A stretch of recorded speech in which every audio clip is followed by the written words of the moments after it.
Have you ever seen a Lamborghini? Of course you do, why am I even asking? Almost all of them have a thing in common. Of course I'm talking about the Lambo doors. But how were they invented? Why did anybody even thought about something like this? So the first car ever to feature Scissor doors was the 1968 Alfa Romeo Carabbo. Yes, I'm Italian, so I will pronounce names in the Italian way. It was designed by Marcello Gandini. He was looking for an innovative design, so one of his concerns about the car was the basically zero rear visibility. So he decided to put together the two things and the Scissor doors came out. The idea was that when reversing you could lift the door and lean your upper body out to see behind the car. Isn't that genius?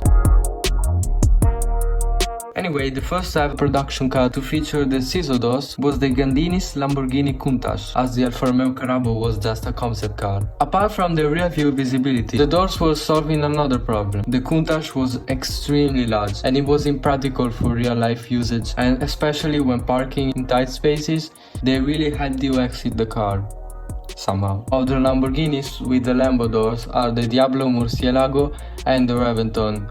The latest one to feature them is the Centenario. Today you can buy for cheap a conversion kit so your car can have them too. Let's talk about other brands. While Lincoln and Rover were experimenting with the suicide doors, McLaren was also trying to use the butterfly doors, which have the same purpose of the scissors. The F1 was the first McLaren to feature them, and basically all McLarens did since then.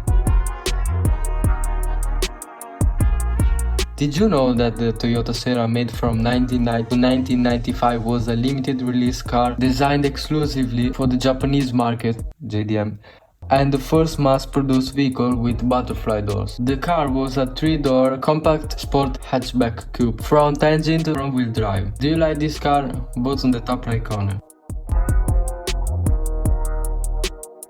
Now you can buy a kit to transform a normal car into an exotic with, guess what? Scissor doors. Are those kits safe? Well, if you can buy one, I guess they are. Are they legal? Our Google friend says. Steering wheel, seat and rear view mirror covers are legal. Interior neon lights are legal, but not on the exterior. Vertical butterfly doors are allowed. Suicide doors, such as those found in the Rolls-Royce, are also legal. So they should be okay. Street Speed 717 made a video talking about the downsides of owning Lambo doors, but I mean, they are so cool. And imagine you're in a tight parking spot and you can't get out. Just open the doors up in the air, you know what I mean. You can make the same point with Tesla Gullwing doors on the Model X.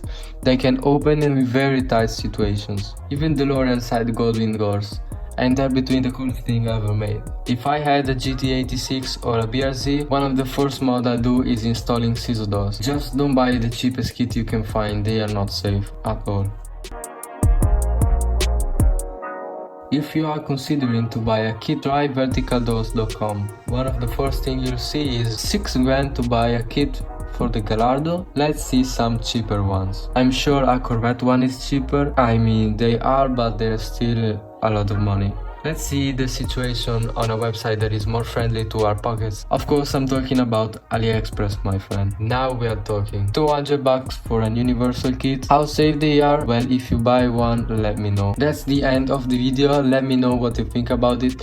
Leave a comment and subscribe. Also turn on the notification bell so you don't miss any other video.